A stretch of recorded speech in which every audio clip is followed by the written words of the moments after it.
Geek Culture Explained. Let's get into it. The MCU Phase 4 problem. And I really want to see what my boy Rob has to say about this. He's not my actual boy, but I like his content. Let's get to it. I am a fan of the Marvel Cinematic Universe, and I feel like I should preface this video by saying that, because this is not going to be a video where I just hammer on the MCU for a while and then call it a day. And in fact, I've been a fan of Marvel Comics since I was a little kid. X-Men the Animated Series is really what got me into it all, and I picked up their comic books and have been reading ever since. But as much as I love Marvel Comics, and as much as I love the Marvel Cinematic Universe, I did not love Phase 4. Oh.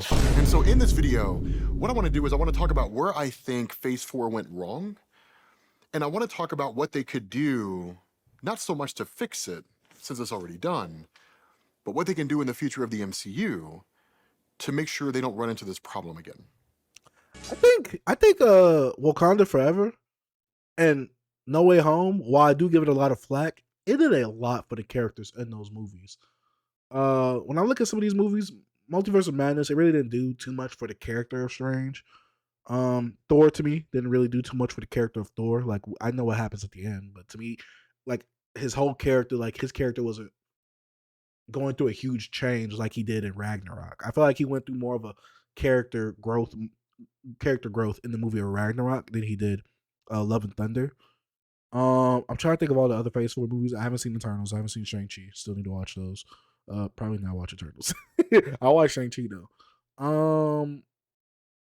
What other movies came out for Phase 4? Wow, this phase is very unmemorable. That's insane. This phase is very unmemorable. Did I only see 3 of the MCU movies? Huh. Yeah, not much growth for Thor and 4 besides Heartbreak. Yeah, but I'm like, compared to like what Peter went through in No Way Home, or compared to what all the other characters went through in Wakanda Forever, I'm like, those movies were hard hitting. You get what I'm saying? So yeah, let's get to it.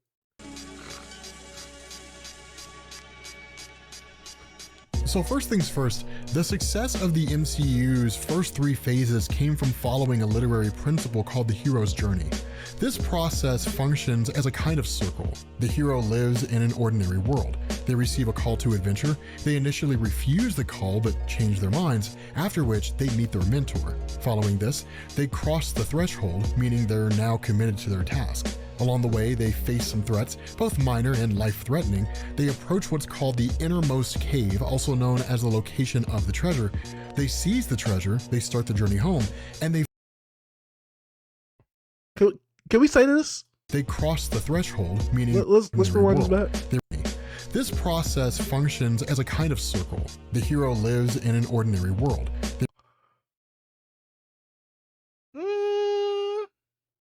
I can say this for Thor. I mean, I can say this for Captain America and Iron Man. I can't say this for Hulk or Thor, though. Well, let's keep going. They receive a call to adventure. They initially refuse the call, but change their minds after... Captain America did not change their mind. Thor was forced into what happened to him because he was punished. Hulk, you know, it doesn't really touch on his origin like that in The Incredible Hulk, but, you know, How did Hulk turn into Hulk in The Incredible Hulk?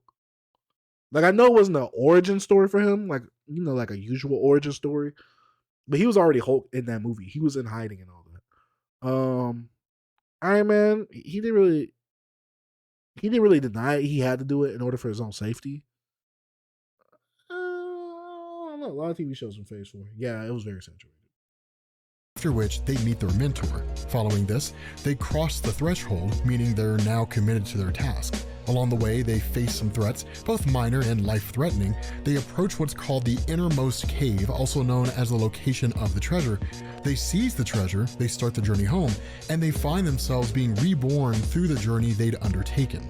Now, looking at the MCU, both the individual characters and the larger franchise experienced this journey. On a broad scale, the ordinary world is a world with superpowered beings. This is best illustrated in Iron Man 1's post-credit scene when Nick Fury visits Tony Stark and says that he stepped into a much larger world. The same can be said when Captain America wakes up after 70 years, when Black Widow brings Mark Ruffalo's Hulk back to the field, or when Thor cannot lift his hammer. Now, the call to adventure is, of course, Nick Fury's Avengers Initiative, and the refusal of the call is best highlighted when Mark Ruffalo questions whether or not the Avengers can even function as a team in the first Avengers film. I thought he meant now, meeting their films. mentor doesn't really happen in the traditional sense, because there's no giant training montage where the group is taught to fight in a conventional way. Instead, this is found more through Captain America's wisdom, Thor becoming more humble, Wanda seeing Ultron for who he is, and stuff like that. The Avengers kind of become their own mentors, if we're being honest, although... Yeah, I'd say certain motivating factors rather than a mentor slash mentee like relationship. I'll say it's more of like these motivating factors lead them to do said thing or help them become said person. Okay, keep going. I guess a case could be made Right, here for Phil Coulson, although Hopefully I always can't felt like he gamma was more of radiation. No, I know that. But I'm like, did he do it like in the comics where he was pushing someone out the way and got hit with the gamma rays? Did he hit himself with the gamma rays? Like, how did he become Hulk? Like, what were the events that literally transpired for him to get hit by those gamma rays? Crazy to see their old costumes again. They were so much brighter than the modern ones. Yeah, I think Iron Man's costume was the best in Iron Man 1 and 2. 3 and 4 just got a little too sleek and sexy for me. It just got like these newer cars. Like, I like them on cars, but I don't like it in an Iron Man suit. I think his OG suit looks the best. Not the Ironmonger suit, not Mark 1. I'm talking about like Mark 3 or 4. of a mascot than a mentor. Now, the threats they face come from within and without, and they range from Loki's initial invasion in Avengers 1, Iron Man and Banner secretly creating Ultron in Avengers 2, Bucky Barnes being blamed for the death of T'Chaka in Captain America Civil War, or Eric Killmonger trying to start a race war in Black Panther 1. Oh man. The Innermost Cave and the Supreme Ordeal are reflected in Thanos both acquiring and using the Infinity Stones, as well as the hero's time travel antics in retrieving the stones, restoring those who were snapped, and of course, the journey home is each of the characters dealing with the aftermath to Avengers Endgame in their own way. But the ability to follow this story on both the individual and macro level, that's what kept us coming back. We wanted to see the world through Captain America's eyes, 70 years removed from the life he'd known. Would he be able to make it in the modern age? We wanted to experience new places like Wakanda, and we were able to identify with Wanda's pain from losing the things that mattered most to her, because at some point in our lives, we've all been down that road before. So before we continue with this video, we do want to say thank you to our sponsor, Atlas VPN. And right now, you can get a steal of a black restriction. As a lot of you guys know, using from others, they deal their back guarantee really is. The problem with Phase 4, at least in Watch the old Hulk movie, Chase. It's canon. What? No. Stop it. Stop.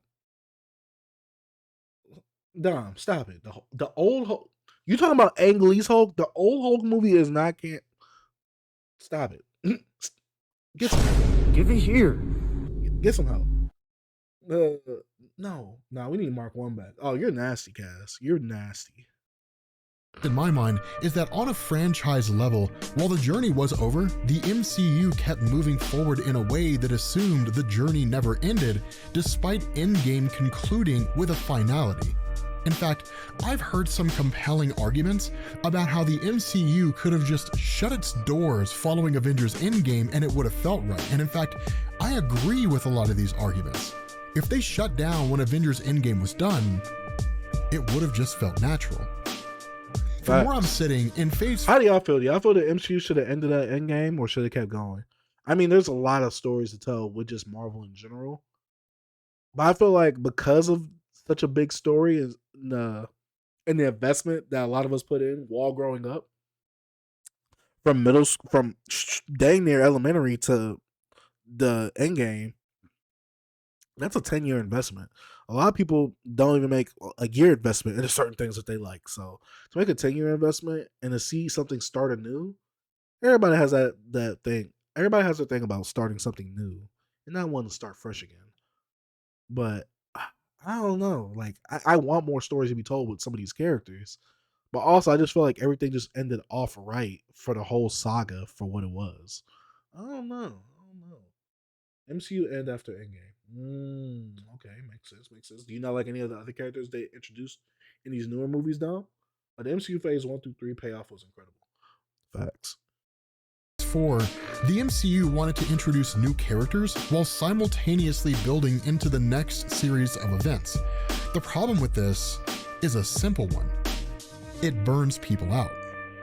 Leaving out the hero's journey analysis, the simplicity of phases 1 through 3 was that on a loose level, phase 1 gave us the good guy facing a villain with similar powers. Phase 2 had the hero facing a villain from their past, and phase 3 had the hero facing an arch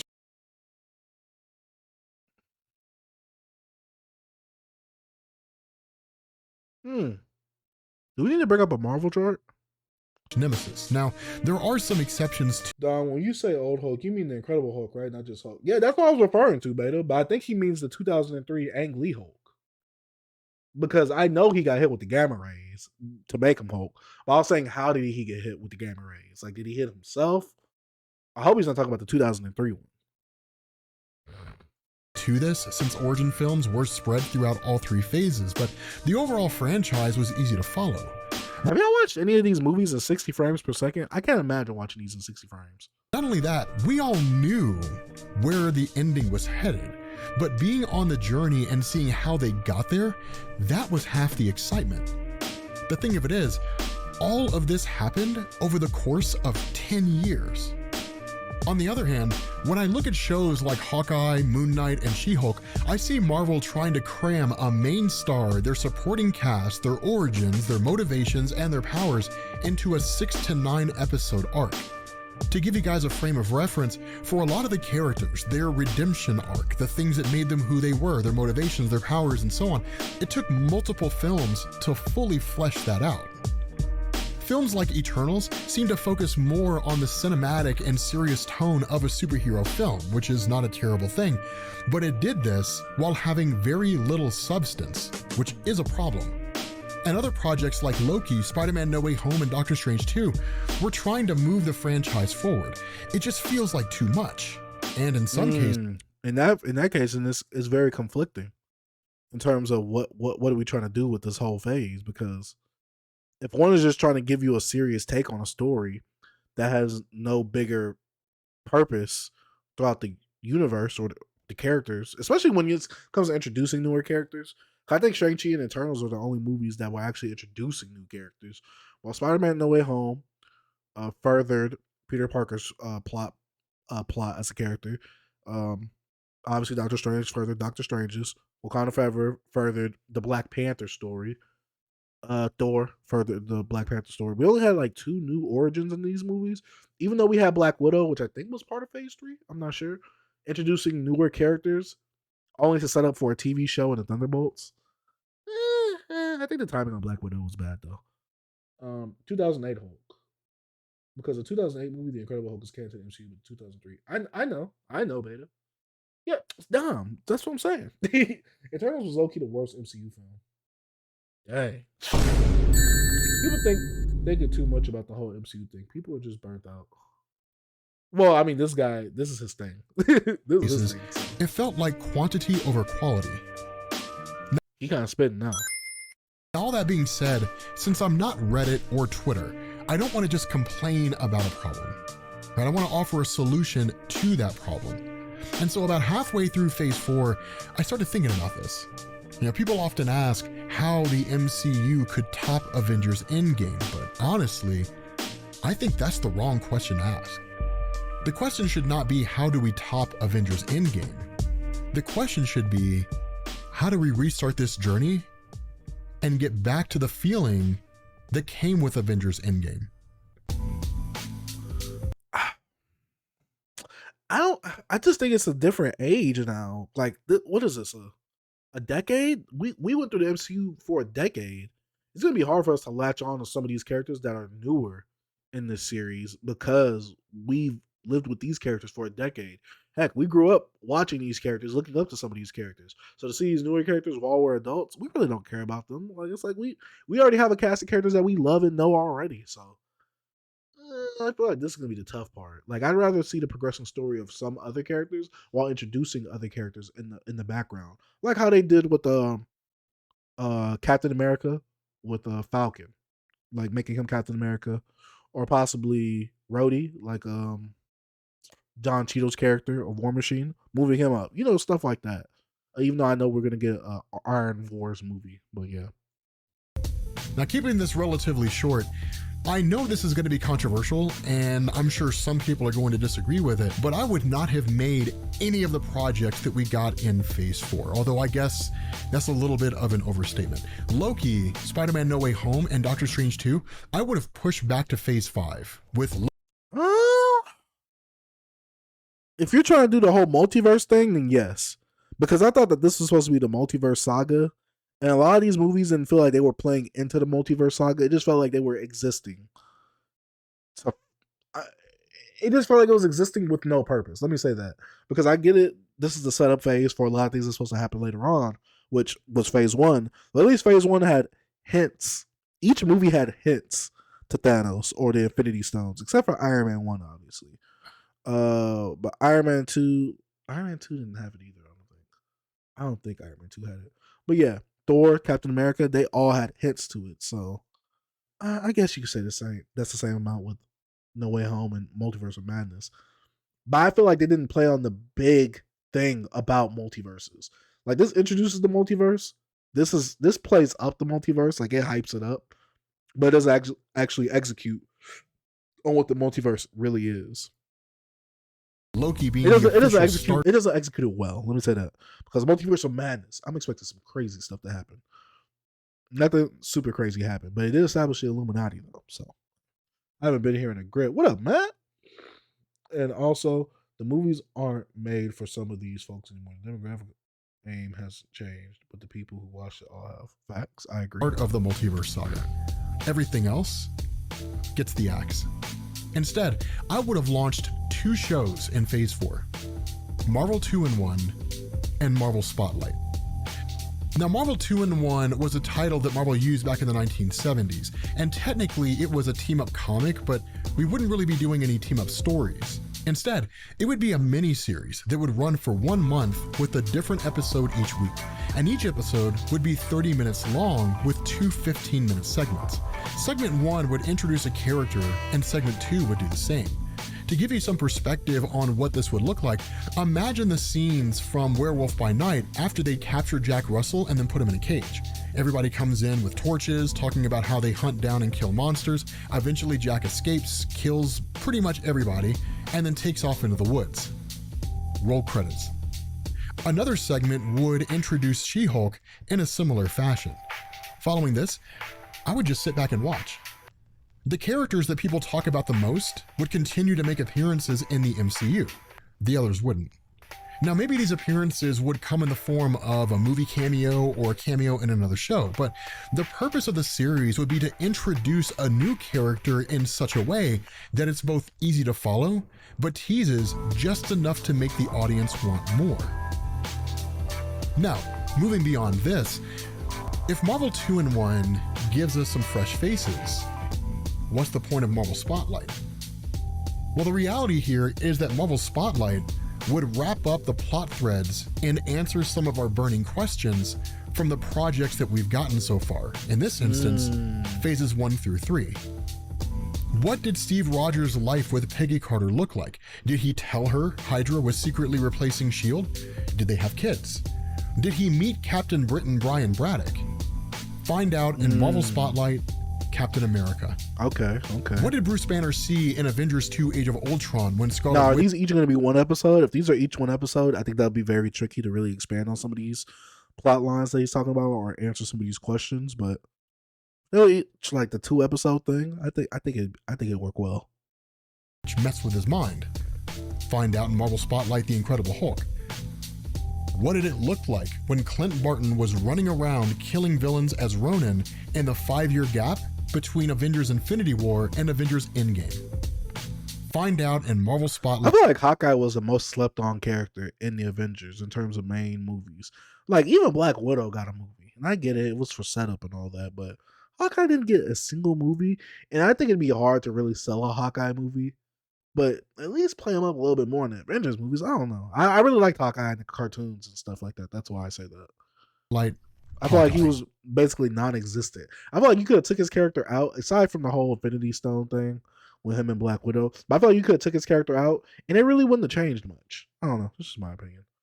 How we doing, homie? I'm all right, Matt. How are you? Just streaming. This dude is spinning right now. Old hero should have taken a backseat for this face. Now this short form introduction wouldn't work. Just look at how people talk about what if. I haven't really seen people talk about what if. That's a problem, Cass. 2 15-minute segments is crazy short. That's what he said, no? Yes. I think a 15-minute segment for like 2 or 3 characters in an episode, I think. Now, I chose this route for a simple reason. If we treat the MCU like a relationship, and as anybody who's been around the block a few times would tell you, you have to have something or a series of things that give you a life outside of your relationship. This does 2 things. It helps you maintain your sense of self, but it also gives you a chance to miss each other. The second is what applies the most here. Honestly, the MCU hasn't given us a chance to miss them, and the post-Avengers Endgame landscape was the perfect time to do that. Shout out to SelbyX for the follow. Again, I don't think that walking away from producing content entirely is a good idea, and Exactly, and no one would talk about any of the new heroes if they did a short form introduction. Yeah, but I think Cass, I think the thing with this is like, are they trying to make these characters bigger than what they are? Is the real situation. Yo, can you rate my new music video? I'm out of Atlanta. Yeah, just go ahead and sub to the channel. But yeah, my thing is, how are you trying to play these characters? How are you trying to play these characters up? Because do you want them to be like big names in the MCU? I feel like money wise, and yes, I get what you mean, guys. But if you're going for like the actual art form itself, I kind of like what he's talking about. I don't fully agree with it. Maybe 2 30-minute segments for each of these characters rather than 2 15-minute segments. Because I definitely would have liked that a bit more, just to give them a little bit more time to work with. Uh, but in terms of money, that's not going to really make them the money like that, and it's not going to get people, like you said, Cast, kind of talking about your show like that. Which you do want people to talk about online. But I think most of the reception for most of these shows weren't that great, were they? I mean, people liked WandaVision. People like WandaVision for sure. People liked WandaVision and Loki. WandaVision and Loki were definitely the ones that people loved. Moon Knight was there from the reception I seen. Miss Marvel was there from the reception I seen. Winter Soldier, I think people was like, oh, it's okay. Did I say what Falcon and Winter Soldier? I'm not sure. Thank you, Sam. He didn't drop a sub, so no, we're not giving you free clout over here. Just evolved my Char Cadet, bro. What's a Char Cadet? You playing Scarlet, right? even then, I doubt Disney would actually let Marvel do that. But giving people just enough content to remember you, but not enough content to feel burned out is key. It's a delicate balancing act. And while Phase 4 is over, I truly believe that this is a strategy that would work for the future of the MCU after every major event that they launch, which includes Kang Dynasty and Avengers Secret Wars. So what I want to know from you guys is, what do you think of this plan? Is it one that you agree with? Is it one that you think would work? Or do you think it's just crazy and madness? Let me know down in the comments, and I will catch you all later. Peace. Hi there, Before we get into that video, we got any objections to that? Oh, for sure. The other one is kind of underwhelming. Compared to Corellage. Wait, what? I liked all the MCU shows except for the Miss Marvel one. Cass, I think you were in the minority with that one.